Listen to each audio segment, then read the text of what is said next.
Hello everyone. तो यार कल ना मेरे एक स्टूडेंट से बात हो रही थी। एक्चुअली हुआ ये दैट उनका अपने आप फ़ोन आया, कहता वानी मैम आपने चैनल शुरू किया है, मुझे बड़ा अच्छा लगा। एंड उन्होंने अपना नीट 4th अटेम्प्ट में निकाला था। कहते पर सब मेरे फिजिक्स में भी मार्क्स आ जाते थे, मेरे बायो में भी मार्क्स आ जाते थे, पर हमेशा मेरे केमिस्ट्री में कभी 30-40 से ज़्यादा नहीं आते थे। एंड उसकी वजह से मेरा overall score, general merit category थी, तो कहता मेरा ओवरऑल स्कोर इतना इंप्रूव नहीं हो पा रहा था। And it was like ma'am आपके चैनल के through I want to pass some messages. बहुत कैमरा शाय है, मैंने इतना बोला that please let's do a podcast together, आप बोलोगे तो ज़्यादा इंपैक्ट पड़ेगा। कहता नहीं मैम आप बताओ, बट मैं आपको सारी चीज़ें बता देता हूँ। I was like okay great let's do this. तो उन्होंने मुझे जो जो बताया, इसलिए आपने, मैं लिख रही थी यार ये तो आपको काफ़ी बार कंटेंट में आई करके भी मिलेगा। मतलब उन्होंने जैसा मुझे जो बताया, शिशिर नाम है उनका, and he is in a government medical college now. Kerala के थे तो गवर्नमेंट मेडिकल कॉलेज में है वो। एंड तो उन्होंने मुझे बोला कि मैम यार ये बच्चों को ज़रूर बताओ, उनको बहुत हेल्प मिलेगी, like these are the top secrets of chemistry. तो क्या है, कहते कॉमन मिस्टेक्स मैं क्या कर रहा था, मैंने इतने ज़्यादा टाइम से क्या मिस्टेक की। तो बायो मुझसे पढ़ते थे, तब बायोटॉनिक का टाइम था, तो बायोटॉनिक पे बायो मुझसे पढ़ते थे। एंड फिजिक्स केमिस्ट्री के लिए दूसरे टीचर्स और कोचिंग थी, one of the top institutes south India का था, वहाँ से वो कोचिंग लेते थे फिजिक्स और केमिस्ट्री के लिए। तो कहता यार सबसे बड़ी प्रॉब्लम मैंने क्या की ना मैम, मैं कोचिंग नोट्स को ब्लाइंडली फॉलो करता था। मतलब उनका कहना ये था दैट केमिस्ट्री को हैक करने के लिए आपको एनसीईआरटी आनी चाहिए। अगर आपको एनसीईआरटी नहीं आती तो केमिस्ट्री में स्कोर करना, he said, it is nearly impossible. कहता मेरी सबसे बड़ी मिस्टेक ये हुई, और जब मैंने एनसीईआरटी पढ़ना शुरू किया तो भी, कहते फर्स्ट टाइम तो मैंने कोचिंग के नोट्स पढ़े, मैम मेरे 0 नंबर आ गए टाइप्स केमिस्ट्री में। मैं फिजिक्स में अच्छा था बिकॉज मुझे मैथ्स बहुत स्ट्रॉन्ग था मेरा। तो उन्होंने इनफैक्ट पीसीएमबी 11th-12th में लिया हुआ था। कहता केमिस्ट्री पर मेरे को इतनी अच्छी नहीं लगती थी, मुझसे बाय हार्ट नहीं होती थी, ऑर्गेनिक इनऑर्गेनिक में मेरे मार्क्स ही नहीं आते थे। तो कहता पहले साल मैंने कोचिंग के नोट्स पढ़े, पूरा बंटाधार हो गया। कहता अगले साल मैंने एनसीईआरटी पढ़ी, उसमें भी मेरा बंटाधार हो गया। तो उसने बोला कि ma'am later I shifted to NCERT thinking मेरा मैजिकल सॉल्यूशन है, सब बोल रहे हैं, और मैं पढ़ता रहा और इतना एफर्ट मारा, फिर भी रिजल्ट नहीं आया। राइट, अनरियलिस्टिक मेरे को लगा यार मेरे तो नंबर जंप हो जाएंगे। मतलब मुझे लगा चल ठीक है, शायद मॉक टेस्ट में नहीं आ रहा, मेन एग्जाम में एनसीईआरटी टाइप के क्वेश्चन होंगे, फिर भी नहीं आया। तो कहता मैं क्या गलती कर रहा था, वॉज रिपीट कर रहा था पर एक्टिव एंगेजमेंट नहीं कर रहा था। This he said is the secret to mastering chemistry. NCERT के साथ एक्टिव एंगेजमेंट करना है, कैसे उसमें से क्वेश्चंस निकाल के ढूंढने हैं, कैसे पढ़ना है, and that is something I am going to teach you now. मैं आपको बताती हूँ एक एक करके, चलिए।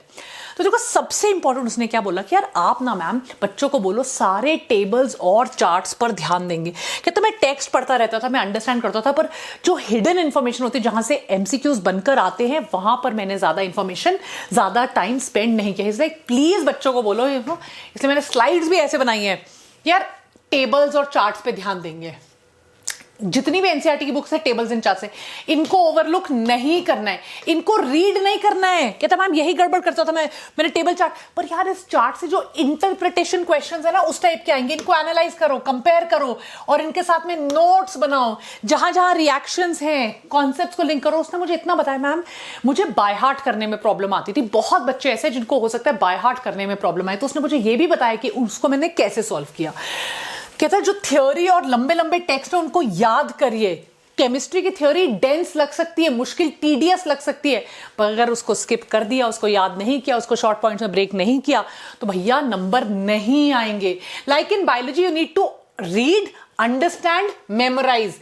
Don't just move on thinking कि यार समझ आ गया, उसको मेमोराइज करना है। टेबल्स को, चार्ट्स को, जो लंबी लंबी थ्योरी है उसके बीच से क्वेश्चंस आएंगे, एक्टिव मेमोराइजेशन करना है, उसको सुनाना है, किसी के साथ डिस्कस करना है, दिस, और बार बार रिवाइज करना है। ये मैंने आपको अपने 150 डेज स्ट्रैटेजी के वीडियो में भी बताया है, नहीं देखा जाकर देखो कि कैसे बाय हार्ट बार बार करने से ही फायदा होगा। एवरी वर्ड काउंट्स, हर एक वर्ड पे एनसीईआरटी के क्वेश्चन आएगा।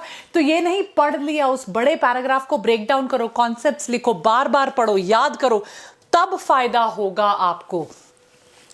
केमिस्ट्री में उसने कहा मैम जितने बच्चों को बोलो ग्राफ्स हैं, फिजिक्स की ग्राफ्स की तरह हैं वो, उनको सिर्फ देखना नहीं है, उनको अंडरस्टैंड करो, उनको अपने हाथ से ड्रॉ करो, उनको मेमोराइज करो, तब फायदा होगा। जितना ज्यादा आप उनको मेमोराइज करोगे, ड्रॉ करोगे, जितना प्रैक्टिस करोगे, आप उन कॉम्प्लेक्स ग्राफ्स को इंटरप्रेट कर पाओगे, आप कनेक्ट कर पाओगे, और इन्हीं कनेक्शंस पे एमसीक्यूज बनते हैं। कहता डायग्राम्स, ऑर्गेनिक मॉलिक्यूल्स का एटॉमिक स्ट्रक्चर, इनको ड्रॉ करो, लेबल करो, बार बार रिवाइज करो। ये लग रहा है कि इलस्ट्रेशंस हैं, but they are the foundation. और उसने कहा इसी से एमसीक्यूज आते हैं। ये सारी गलतियां मैं करता, तो ग्राफ्स पे ध्यान नहीं दिया, डायग्राम्स पे ध्यान नहीं दिया, मैंने जो बड़े पैराग्राफ्स हैं सोच लिया, समझ में आ गया, पढ़ लिया, उनको एक्टिव रिकॉल नहीं किया, बार बार छोटे नोट्स बना के रिवाइज नहीं किया, इसलिए मुझे 4 अटेम्प्ट लग गए समझने में, राइट। फिर उसने लास्ट में बोला मैम लिंक करो इन्फॉर्मेशन। ये मुझे ज्यादा समझ में नहीं आया, पर आई एम श्योर आपको समझ में आएगा। जैसे उसने बोला मैम